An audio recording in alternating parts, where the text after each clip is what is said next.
আসসালামু আলাইকুম রহমতুল্লাহ। দর্শক, আপনাদেরকে আজকে দেখাবো একটা সিঙ্গার ফ্রিজ।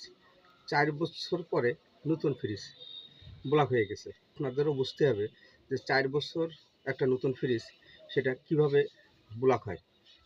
একেবারে ফ্রেশ, যা হোক, গ্যাস ফিলিং করে আপনাদেরকে দেখাবো যে, আর শুধু গ্যাস ফিলিং না, এই ফ্রিজটা গোড়াগড়ির থেকেই থার্মোস্ট্যাট সুইচে ডিস্টার্ব ছিল, যার কারণে সে ঠান্ডা কখনো বেশি হতো, কখনো কম হতো।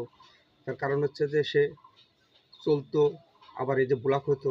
এই রোগটা তার প্রথম থেকে ছিল, তা নাহলে পরে সে এরকমের ব্লক হবে আবার ব্লক ছেড়ে দেবে, এটা হতে পারে না। যা হোক, আপনাদেরকে দেখাবো যে থার্মোস্ট্যাট সুইচ দেখুন, কোম্পানির থেকেই 3 পিনের থার্মোস্ট্যাট সুইচ। এই 3 পিনের থার্মোস্ট্যাট সুইচের যে জায়গায় কানেকশন থাকবে, কোম্পানির থেকে এটা ভুল আসছে। তার পরবর্তীতে আবার এক টেকনিশিয়ান সেটাকে সরাসরি শর্ট করে দিয়ে চালায় দিছে, তাতেও ফ্রিজটা সমাধান হয় নাই। ওই মাঝে মাঝে ভালো চলে, আবার ঠান্ডা ছেড়ে দেয়। তা একভাবেই ওই রুমের ভিতরে যত সময় বিদ্যুৎ থাকতো তত সময় সে চলতো। আর মাঝে মাঝে যে সময় ব্লক হতো তখন তো বডি ঠান্ডা হয়ে যেত, এবং মাঝে মাঝে মোটর ঘাট ঘাট ঘাট ঘাট করে বাড়ি খাইতো।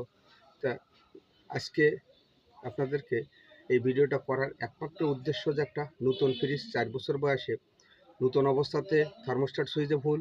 আবার আরও একটা বড় সমস্যা, সেটা হচ্ছে গিয়ে ড্রেন লাইন ব্লক হয়ে যায়।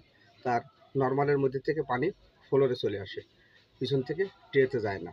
তা একটা ফ্রিজের নতুন অবস্থায় যদি 3টে সমস্যা নিয়ে সে 4 বছর চলে, তাহলে ফ্রিজটা তো আসলে কি বলবো, 21.5 একটি ফ্রিজ, সিঙ্গারের কোম্পানি কীভাবে কী করলো, আহ, বিষয়টা আসলে বোঝা উচিত আমাদের। এখানে কি হতে পারে। দর্শক, আপনারা মনে করেন না যে 4 বছর পরে আমার কাছে এই ফ্রিজটা আসছে। এর আগে কিন্তু এটা 2বার সিঙ্গারের অপারেশন থিয়েটার থেকে ঘুরে আসছে, কোনো সমাধান হয় নাই। এখন আপনারা স্ক্রিনে দেখুন, আপনাদেরকে স্ক্রিনে বিষয়টা বুঝিয়ে দিচ্ছি কিভাবে এই কাজটা করবেন। অ্যারো চিহ্ন দিয়ে প্রথমে যে কন্ডেন্সার পাইপটা দেখানো হয়েছে, এই পাইপটা প্রথমে কেটে ফেলুন। এখন ফ্রিজের বডির কম্প্রেসার চালিয়ে দিয়ে হাত দিয়ে চেপে চেপে কন্ডেন্সার পাইপটি পরিষ্কার করে নিন। দেখুন কোনো ময়লা বা পানি এই জাতীয় কিছু আসে কিনা। যদি না আসে, এবার একটা সিলিকা জেল ফিল্টার বা স্টেনারি এটা লাগিয়ে নিন। ফিল্টারের ক্যাপিলারি মাথা উপরের দিকে দিলে ভালো হয়। এবার সেকশন পাইপটা কাটতে হবে।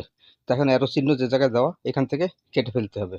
এখন আবার ফ্রিজের বডির কম্প্রেসার মোটরটা চালিয়ে দিয়ে এখান থেকে প্রেসার দিয়ে চেম্বার পরিষ্কার করতে হবে।